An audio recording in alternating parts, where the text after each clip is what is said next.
안녕하세요. 저에게는 할아버지 같은 시아버지가 계셨어요. 연세가 많으셔서 저에게는 할아버지 같은 느낌이 강했어요. 지금은 제 곁에 계시지 않지만 여전히 저희 집 어디에선가 앉아 계시는 것 같아요. 저를 많이 챙겨주시는 남편을 만난 것도 복이지만 저에게 살갑게 대해주신 시아버지를 만난 것 또한 저에게는 복인 것 같아요. 오늘 저는 이곳에 저에게 복처럼 다가온 두 남자와의 이야기를 써보려 해요. 저는 제가 살고 있던 곳을 떠나 다른 지역으로 일을 하러 가게 되었어요. 취직을 못하고 있었는데 먼저 취직을 하고 자리를 잡은 친구가 자신의 회사에서 사람을 구한다고 연락을 했기에 두 번 볼 것도 없이 그곳으로 가게 되었어요. 부모님은 조금 더 기다렸다가 집에 출퇴근을 할 수 있는 곳으로 갔으면 하셨지만 저는 빨리 취직을 하고 싶었기에 부모님을 설득시키고 홀로 올라왔어요. 혼자 살 집이기에 회사 가까운 곳에 원룸을 하나 구했어요. 어머니와 함께 집에 넣을 가구도 넣고 이불도 사고 이것저것 필요한 것들을 샀어요. 어머니는 혼자서 살 수 있겠냐며 걱정스러운 눈빛으로 쳐다보셨어요. 저는 걱정하지 말라며 어머니를 내려보냈어요. 이윽고 저녁이 되었고 늘 부모님과 같이 있다가 혼자 있으려니 조금 이상했어요. 저녁 또한 저 혼자 먹으려니 밥 생각이 나질 않았어요. 그때 전화벨이 울렸어요. 친구였어요. 정리는 다 되어가? 방에 코딱지만 해서 정리할 것도 없어. 그래? 도와줄 것 없이 해서 이거 전화를 했더니 도와줄 건 없고 같이 저녁 먹을래? 저녁? 전날 혼자 먹으려니 기분이 좀 그렇네. 좋아. 금방 갈게. 저는 친구를 불렀어요. 이 친구가 제가 앞서 말한 그 친구예요. 먼저 회사에 취직을 해서 다니고 있는 친구예요. 이 친구와는 대학교 때부터 알게 되었고 제겐 동성 친구만큼 가까운 이성 친구예요. 원래 집이 여기였던 친구는 직장을 집 근처에 구하게 되었고 집에서 출퇴근을 하고 있어요. 제가 살고 있는 원룸과도 가까웠어요. 전화를 끊고 얼마 되지 않아 친구가 간식거리를 한가득 안고서는 도착했어요. 친구와 뭘 먹을까 하다가 어머니가 갖고 오신 반찬들을 양푼 위에 넣고 고추장에 비볐어요. 달걀 없어? 냉장고에 있어. 오케이, 내가 달걀 후라이 할게. 비벼 먹을 거니까 반숙 알지? 내가 다 알아서 합니다. 네네. 친구는 냉장고에서 달걀을 꺼내 후라이를 만들었고 제가 비벼놓은 양푼이 밥 위에다 얹었어요. 그리고 참기름도 두어 번 돌렸어요. 반숙인 달걀 노른자를 터뜨려 밥과 비비고는 저희는 양푼이 채로 먹었어요. 역시 둘이서 먹는 것이 더 맛있었어요. 배불리 먹고 난 다음에 TV를 보며 쉬고 있다가 친구는 집으로 들어갔어요. 친구가 가고 난 후 저는 잠자리에 들었어요. 내일부터 새로운 곳에서 시작한다는 설렘에 잠이 오지 않았어요. 눈을 감고 애를 써봤지만 여전히 잠은 오지 않았어요. 그렇게 약만 계속해서 재다가 어느 순간 잠이 들었어요. 아침 일찍 일어난 저는 출근할 준비를 하고 일찍 나섰어요. 혹시나 첫날부터 지각을 하면 안 되니까요. 회사에 도착한 저는 잠시 기다렸다가 자리를 안내받았고 여러 사람들과 인사를 나누었어요. 조금 긴장이 되었지만 친구가 있었기에 더 빨리 적응할 수 있었고 사람들과도 더 빨리 친해질 수 있었어요. 회사는 생각했던 것보다 더 좋았어요. 특히나 또래 동료들이 많다 보니 회사 생활하는 것이 더 즐거웠어요. 점심시간에 같이 밥을 먹으며 수다를 떨고 또 퇴근 후에는 맥주도 한 잔씩 하면서 스트레스를 풀었어요. 그렇게 이 회사에 들어온 지 1년이란 시간이 흘렀고 저는 친구에게 1년 기념으로 한턱 내기로 했어요.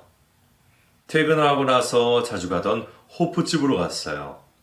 그리고는 즐겨 먹는 안주에 시원한 맥주를 2잔 시켰어요. 축하해. 벌써 1년이라니. 그러게. 시간 정말 빠르다. 내가 이렇게 오래 다닐 거라고 생각도 못했는데. 뭐야, 겨우 1년 다녀놓고선? 그렇지. 고마워. 네 덕에 내가 요즘 자식 노릇하고 산다. 그게 무슨 내 덕이냐? 네가 잘하는 거지. 그래도 너 아니었으면 아마 아직도 방구석에 누워있었을지도 몰라. 음... 아마도? 뭐야? 한 잔해.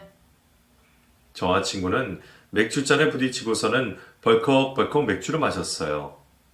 살얼음이 낀 맥주는 엄청 시원하고 맛있었어요. 재밌는 대화를 나누며 간단하게 술을 마신 저희는 내일을 위해 자리에서 일어났고 친구가 저희 집까지 데려다 주었어요. 집 앞에 도착하자 친구는 먼저 들어가려고 그랬고 저는 친구에게 인사를 하고서는 집으로 향했어요. 문을 열려고 도어락을 봤는데 이상한 느낌이 들었어요. 분명히 도어락 뚜껑이 내려져 있어야 하는데 올려져 있었어요. 저는 제가 어젯밤에 내리지 않았나 싶었고 찝찝한 마음은 들었지만 비밀번호를 누르고 현관문을 열었어요. 그때 안에서 시꺼먼 무언가가 저를 밀치고 도망을 갔어요. 너무 놀란 저는 바닥에 앉으며 고함을 질렀어요. 그 소리에 사람들이 웅성거리며 밖으로 나왔고 건물 밖에 있던 친구가 다급하게 올라왔어요. 무슨 일이야? 괜찮아? 방금 집에서 무언가가 뛰쳐나갔어. 뭐? 나 너무 무서워. 경찰에 먼저 신고부터 하자. 친구는 저를 안아주며 경찰에 신고를 했고 바로 경찰이 왔어요.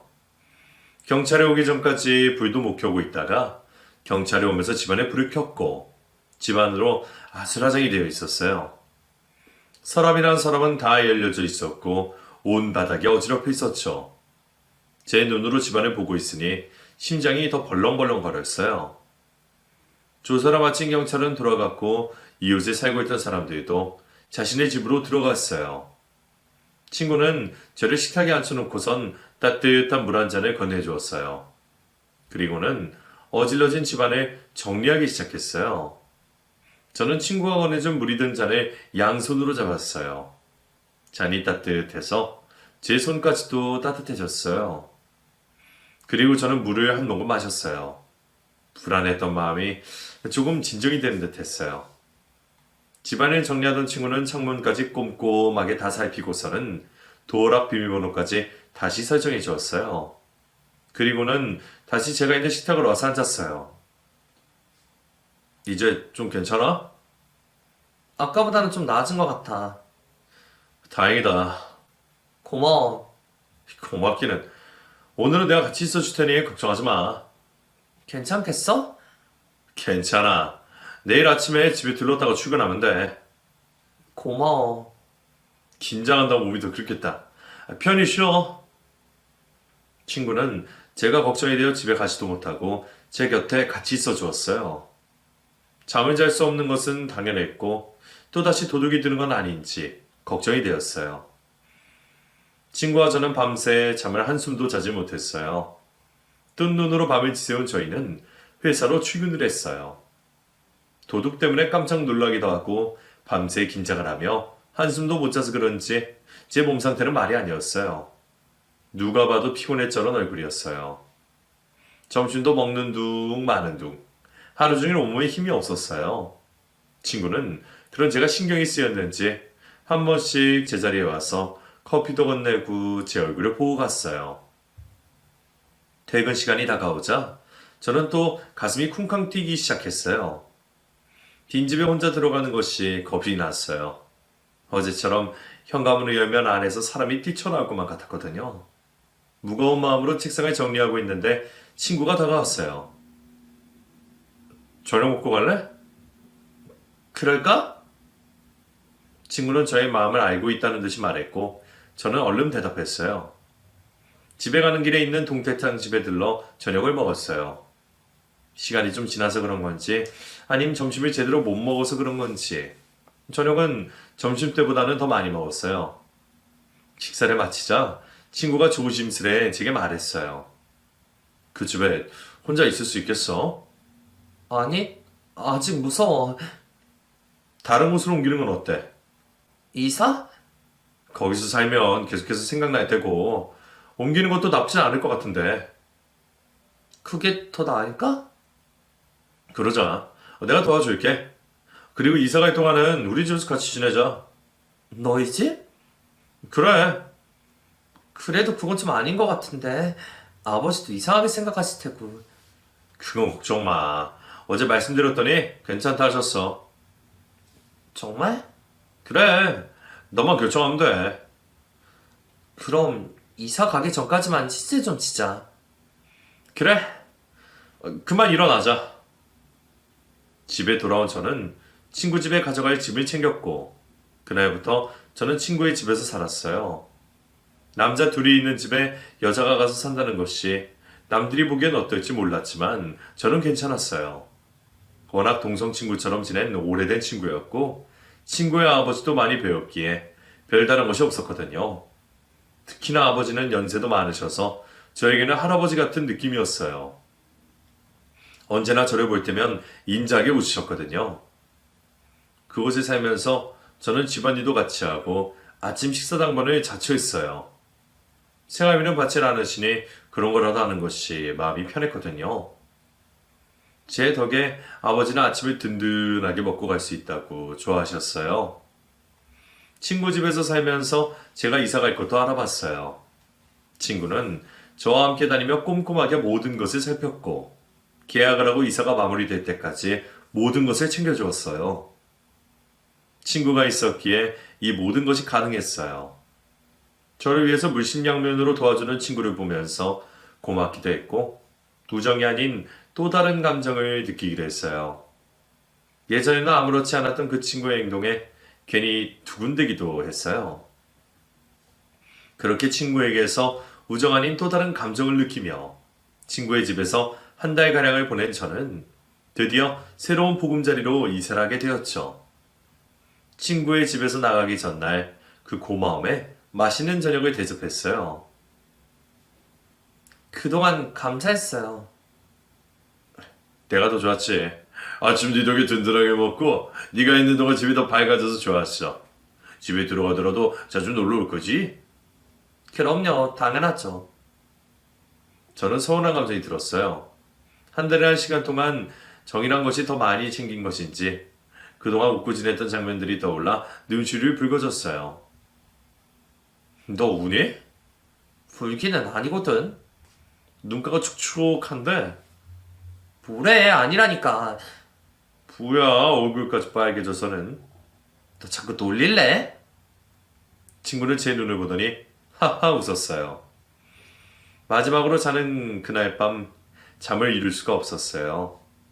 다음날 저는 친구의 집을 나와 제가 갈 살 집으로 갔어요. 햇볕이 강하게 들어오는 남양이라 그런지 온 집안이 환했어요.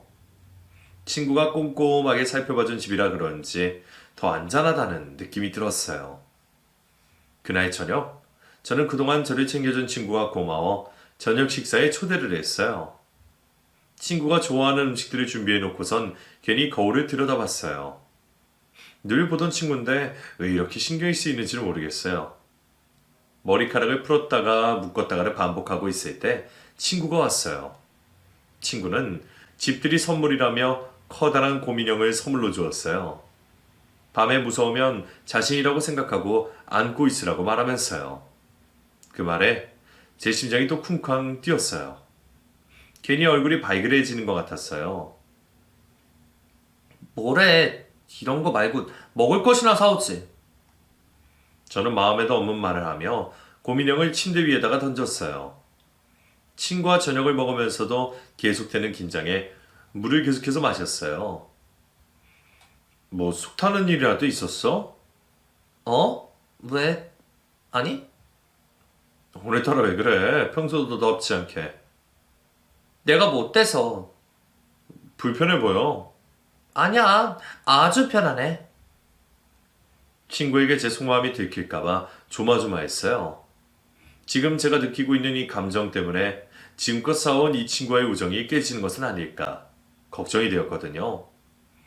저는 친구다 마음속으로 몇 번씩이나 되뇌었어요. 그리곤 그동안 고마웠다는 인사를 건넸어요. 그것뿐이야? 뭐? 하고 싶은 말이. 어, 이게 단데? 거짓말. 뭐? 친구의 말에 진정되었던 가슴이 또 요동을 치고 있었어요. 그거 말고 또 뭐가 있나? 넌 날 친구로 생각하는 거 맞지? 그럼 친구지. 영원한 베프. 난 아닌데. 뭐? 너랑 더 이상 친구는 못하겠다. 왜? 내가 무슨 실수라도 한 거야? 아니, 내 마음이 변했어. 네가 어찌 생각할지 모르겠지만 계속 이렇게 숨기고 있는 것보단 솔직하게 말하는 것이 낫다고 결정했어. 나 너 친구로 좋아하는 게 아니라 이성으로 좋아하는 것 같아. 친구의 고백에 저는 깜짝 놀랐어요. 친구도 저와 같은 마음을 가지고 있을 거라고는 상상도 못했거든요. 친구의 말을 듣던 저는 갑자기 딸꾹질이 나왔고 물을 계속해서 마셨어요. 친구는 제 마음이 어떤지 모르겠지만 자신의 마음을 표현하고 나니 속은 편안하다고 말했어요. 친구의 용기에 저도 친구가 아닌 이성으로 좋아하고 있다고 고백을 했고 그 이후로 저희는 연인이 되었고 결혼을 하게 되었어요. 어찌 보면 그때 저희 집에 들었던 그 도둑이 아이러니하게도 저희를 연결시켜 준 것 같아요. 서로의 감정이 그 이후로 변화되기 시작했으니까요. 친구는 이제 남편이 되었고 친구의 아버지는 시아버지가 되었어요. 결혼을 한 후 저는 남편의 집에 들어와 살았어요. 연세가 많으신 시아버지가 혼자 사시게 되는 것도 마음에 걸렸어요. 그래서 제가 먼저 들어와 살겠다고 말했어요. 다시 이 집에 들어온 걸 축하한다. 감사해요. 서로 이해가며 잘 살아보자꾸나. 네. 시아버지는 저에게 무척 살갑게 대해주셨어요. 맛있는 것이 있으면 남편보다 저에게 더 챙겨주셨고 일을 하며 집안일을 하는 것이 힘들다며 제가 퇴근해서 집에 오기 전까지 집안일도 다 해놓으셔서 제가 할 일이 거의 없었어요. 그리고 워낙 남편과 두 분이서 살아온 세월이 길다 보니 반찬도 저보다 훨씬 더 잘 만드셨어요. 집에서 김장까지 하실 정도였죠. 저를 아껴주시는 두 부자 덕분에 저는 혼자 살 때보다 훨씬 더 편안하게 결혼 생활을 할 수 있었어요. 결혼을 한 지 1년이 지난 어느 날 회사에서 일을 하고 있는데 남편이 다급하게 집에 가봐야겠다며 회사를 나갔어요. 저는 걱정이 되었어요. 이런 적이 한 번도 없었기에 시아버지에게 무슨 일이 생긴 것은 아닌가 걱정이 되었어요. 일이 손에 잡히지도 않았어요. 남편 연락만 오매불만 기다렸죠. 한참이 지난 후에 남편의 전화를 받았어요. 시아버지와 함께 병원에 있다고 했어요. 저는 급히 일을 마무리하고는 병원으로 달려갔어요. 이게 무슨 일이야?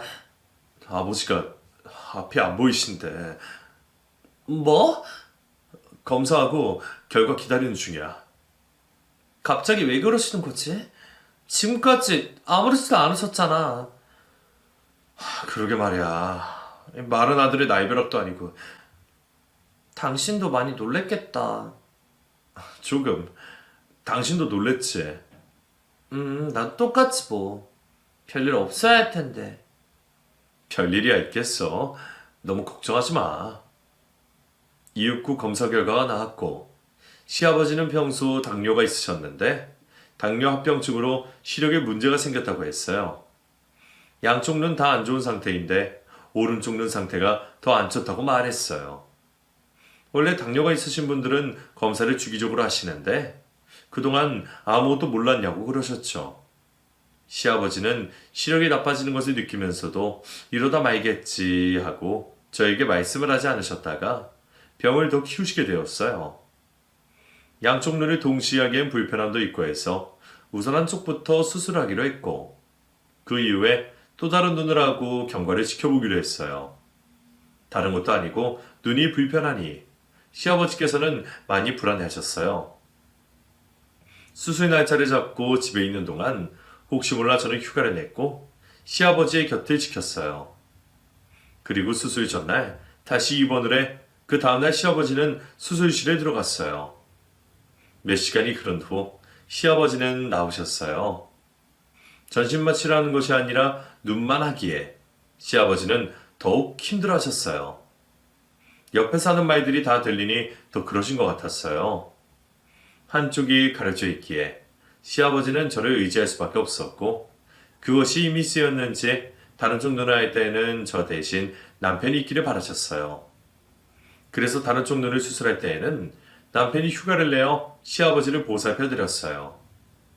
양쪽 눈 다 수술을 마쳤고 앞서 말했듯이 오른쪽 눈은 거의 보이지 않는 상태가 되셨어요. 그래서인지 시아버지는 거동도 불편해지셨고 심적으로도 많이 힘들어하셨어요. 혼자 있을 수 없다고 판단한 저희는 제가 회사를 그만두기로 하고 시아버지를 보살펴 드렸어요. 괜히 나 때문에 다니던 회사도 그만두고 네가 고생이구나. 아니에요.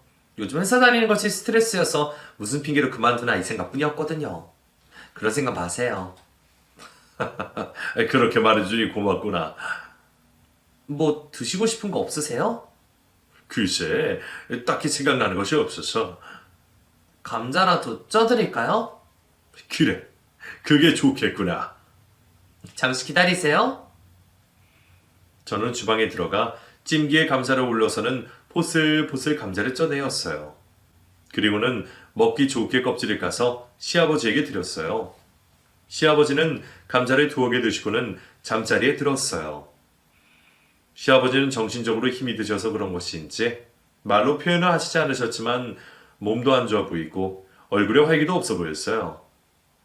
그렇게 몇 달이란 시간이 흘렀고 시아버지는 저와 매일같이 보내는 것이 힘이 쓰이셨는지 요양원에 들어가겠다며 알아봐 달라고 하셨어요. 저희는 이렇게 지내는 것이 더 낫다고 말을 했지만 시아버지는 자식들에게 짐을 지우는 것 같아 마음이 불편해서 안 되겠다며 차라리 요양원에 가 있는 것이 마음이 편할 것 같다며 고집을 꺾지 않으셨어요.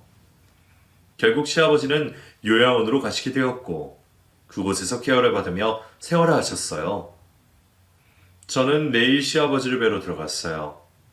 시아버지의 얼굴이 집에 있을 때보다 한결 가벼워 보이는 것도 같았어요. 드시고 싶은 간식거리를 사가서는 같이 먹기도 했고 날이 좋을 때에는 밖에 나와 바깥 바람을 쐬며 산책을 하기도 했어요. 밖에 나오니 안에만 있는 것보다 훨씬 좋죠. 그렇구나. 날씨가 좋으면 잠시라도 밖에 나와서 산책해요, 우리. 네가 힘들어서 안 돼. 힘들긴요. 저는 이 시간이 좋아요. 저는 행여나 시아버지가 감기에 걸릴까봐 담요를 다시 한번 덮어주고는 1시간 정도 걷다가 다시 병실로 올라갔어요.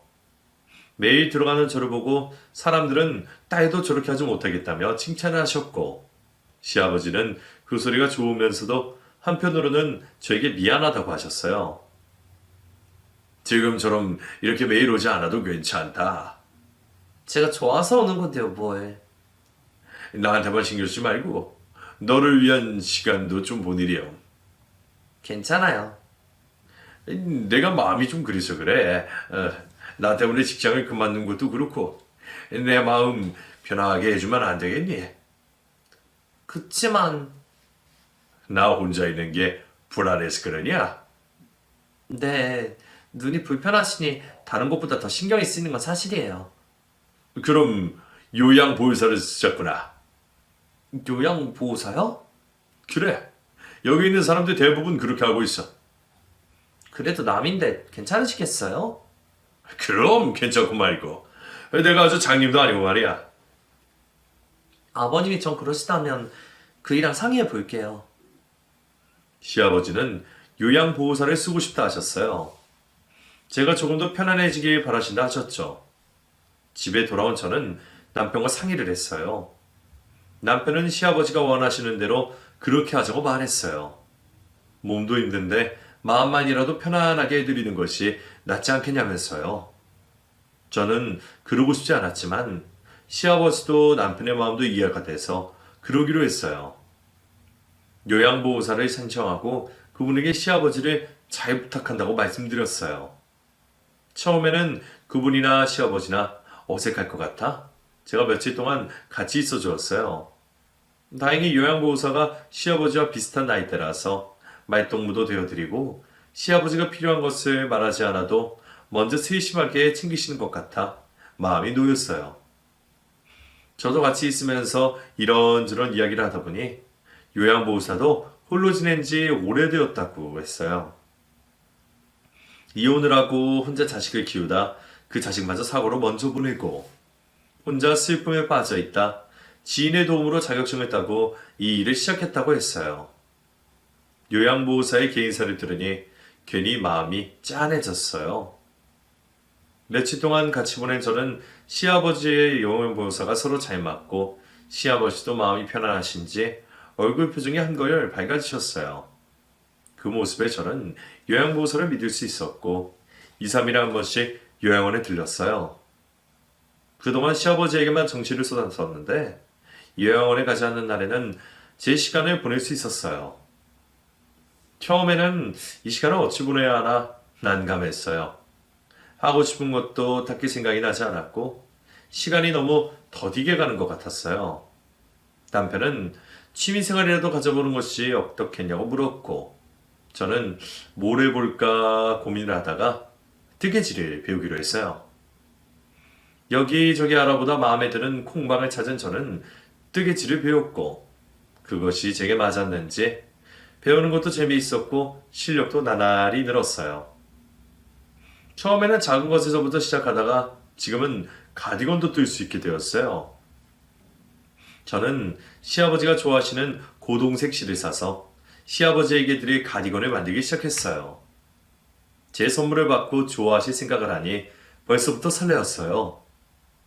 며칠 후 시아버지를 만나러 가는 날 저는 시아버지가 좋아하시는 반찬들을 조금씩 사고 요양보호사와 같이 먹을 김밥도 넉넉하게 샀어요. 그리고는 요양원으로 향했어요. 아버님, 주무세요?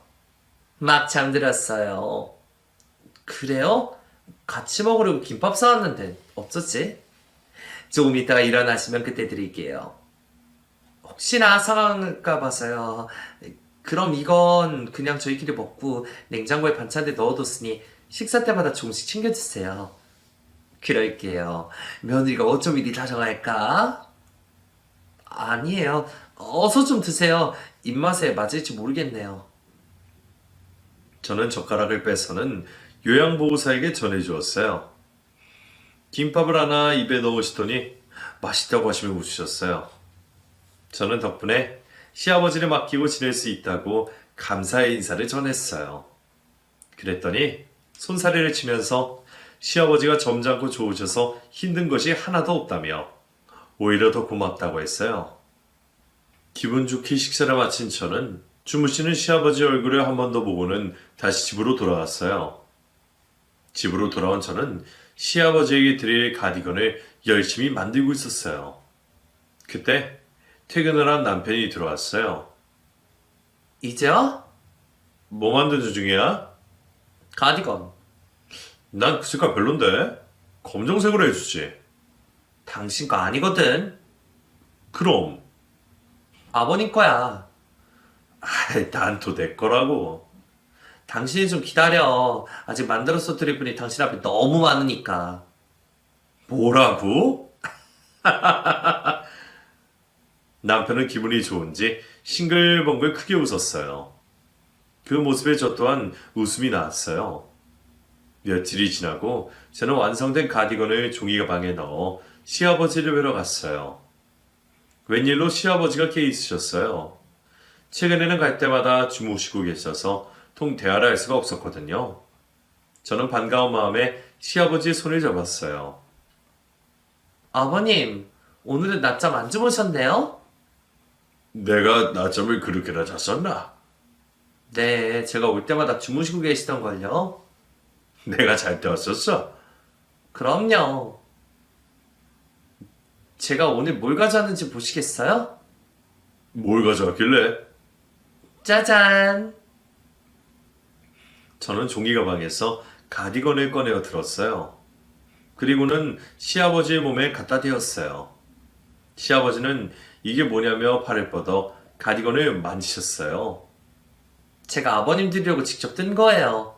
마음에 드세요? 마음에 들다마다 너무 예쁘구나. 날이 더 차지만 이거 걸치고 있으세요. 따뜻할 거예요. 고맙구나. 별 말씀을요. 지금 한번 걸쳐보시겠어요? 그럴까? 저는 가디건을 시아버지의 어깨에 걸쳤어요. 시아버지와 너무나 잘 어울렸어요. 그리고 다시 가디건을 벗겨 정리를 하면서 시아버지의 팔에 멍이 들어있는 것을 보았어요. 깜짝 놀란 저는 시아버지의 소매를 걷었어요. 여기저기 멍투성이었어요. 아버님, 팔이 왜 이래요? 뭘? 이것 보세요. 팔에 멍이 들어있어요. 어? 이게 왜 이러지? 어디에 부딪혔나?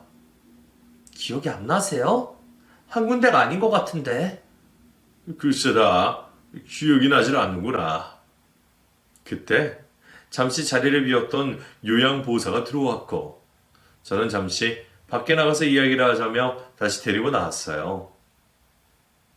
여사님, 아버님 팔이 왜 이래요? 아, 그게 부딪혀서 그럴 거예요. 어디에요?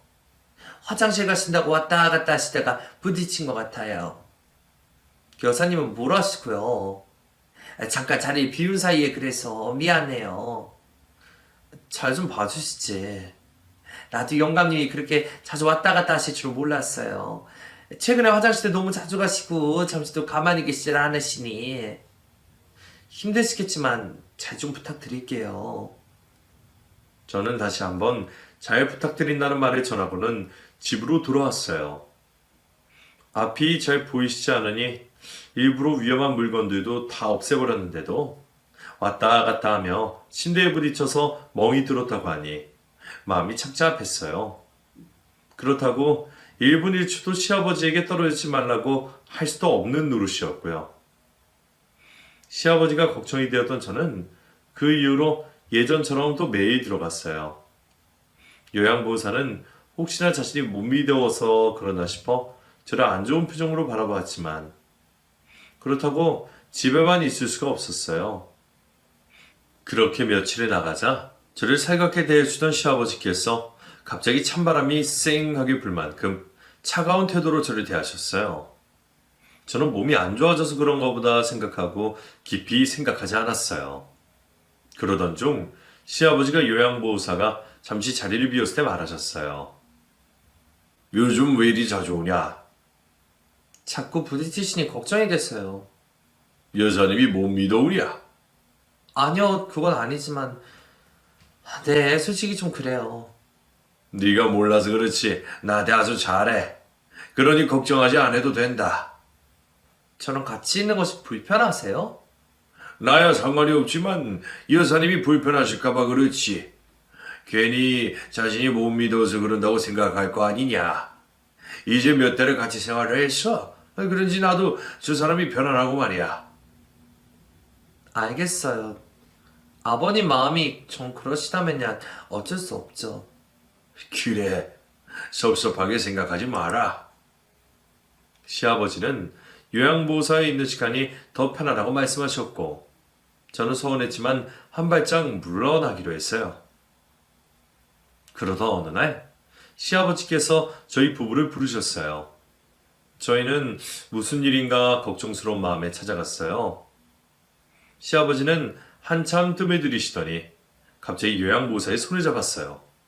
그리고는 결심을 한 듯 입을 여셨어요. 남은 인생 이 사람과 함께하고 싶구나. 시아버지의 한마디에 저희는 깜짝 놀랐어요. 둘 다 아무 말도 하지 못한 채 그저 쳐다만 보고 있었어요. 많이 놀랐을 거다. 나도 내가 이런 말을 하게 될 줄 몰랐으니까. 지금까지 내 곁을 지켜준 사람과 남은 여생을 같이 보내고 싶어. 여기서 퇴원도 할 거고.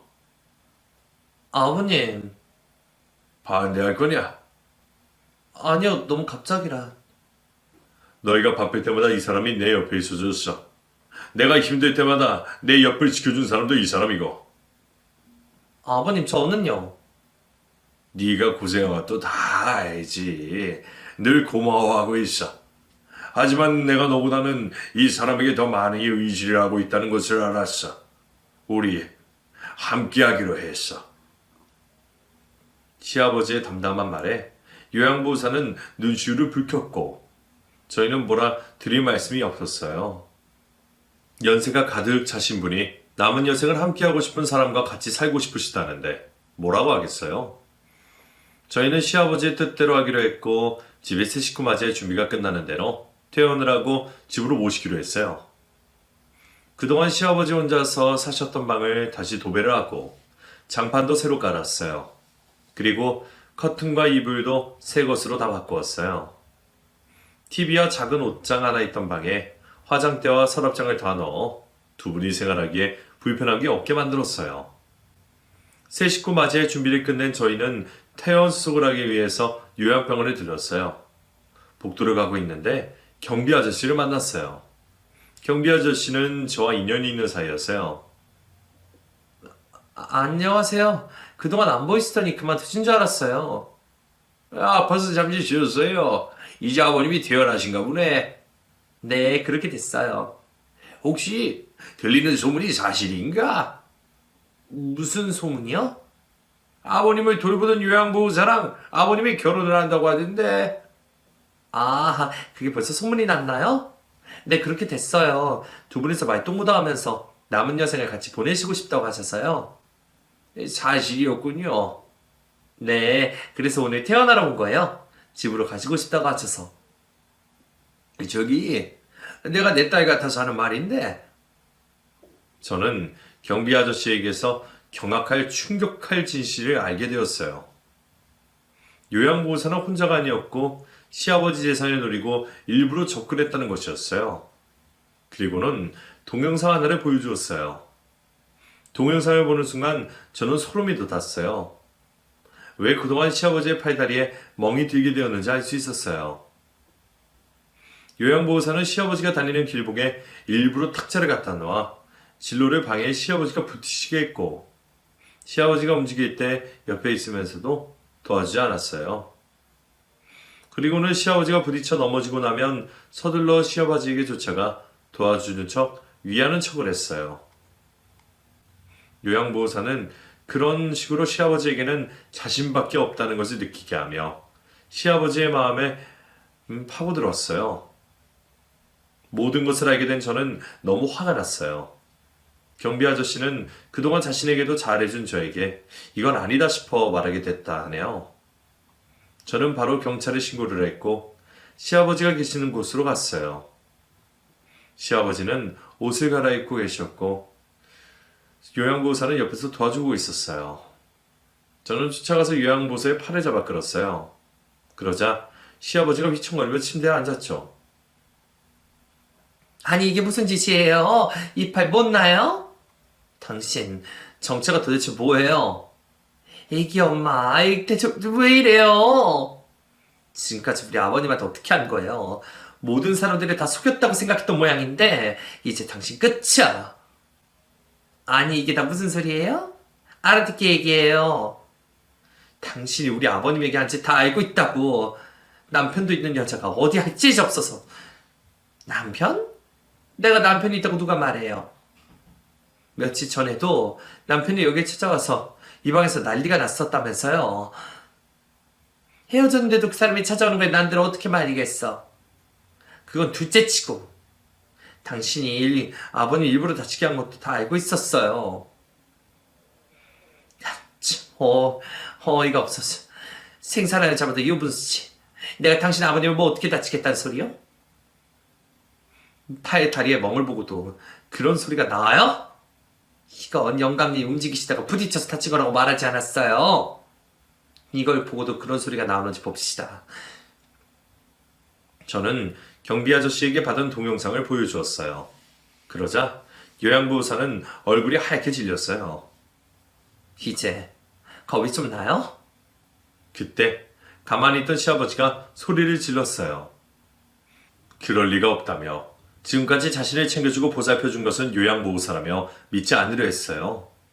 그때 경찰이 들어왔고 요양보호사와 함께 나갔어요. 저는 혼자 남아있는 시아버지가 걱정이 되어 남아있었고 남편에게 연락을 해 남편에게 일을 맡겼어요. 시아버지는 한동안 가만히 앉아 있었어요. 그러더니 집에 가자며 일어나셨어요. 집에 돌아온 뒤로 시아버지는 슬픔에 빠져서 아무것도 못하셨고 저희는 그저 지켜볼 수밖에 없었어요. 그렇게 며칠 후에 시아버지는 저희에게 부탁을 했어요. 그 사람을 용서해주고 싶구나. 네? 그게 무슨 말씀이세요? 그 사람이 거짓으로 나에게 일부러 접근을 했던 그 마음을 거짓이었던 난 그 사람 때문에 행복해했어. 난 그 마음만 기억하고 싶다. 아버지를 위험하게 했어요. 다치지 않았잖니. 아버지 팔 다리를 보고도 그런 말씀이 나오세요? 그냥 내 뜻대로 하자. 내가 이 나이에 다른 사람을 미워해서 뭐하게 했니? 아버지, 그래도 이건 아니에요. 그 사람이 거짓으로 죄를 받게 되면 나와 있었던 모든 것들이 다 거짓이 돼버려. 난 그 순간만큼은 진심이었다고 믿고 싶어서 그래. 아버지, 내 뜻대로 하자. 내가 살면 또 얼마나 살겠니? 죽은 사람 소원도 들어준다는데 이 애비 소원 하나 못 들어주니? 마음에 짐을 지고 가고 싶진 않구나. 시아버지는 용서를 해주자고 말씀하셨고 남편은 안 된다고 말했어요. 이 일로 며칠을 둘이서 언성을 높였는지 몰라요. 시아버지는 끝까지 고집을 굽히지 않으셨고 저희는 고심 끝에 시아버지의 말대로 용서를 하며 고소를 취소했고 시아버지는 몇 달 동안 저희와 같이 살다가 편안한 마음으로 돌아가셨어요. 그때 만약 시아버지의 뜻대로 하지 않았더라면 시아버지는 지금처럼 편안한 마음으로 가셨을까 싶어요. 용서를 하는 것이 가장 큰 사랑이라고 하던데 시아버지는 그 사람을 진심으로 대하셨기에 용서까지 할 수 있었나 봅니다. 시아버지가 돌아가신 저도 어느새 몇 개월이 지났고 일생생활을 하며 바쁘게 지내고 있지만 아직까지도 그 빈자리가 크게 느껴져요. 결혼 후 늘 함께였기에 더 그런 것 같아요. 늘 저에게 아버지처럼 할아버지처럼 따뜻하게 대해주셔서 감사했다는 말을 끝으로 이 글을 마칩니다.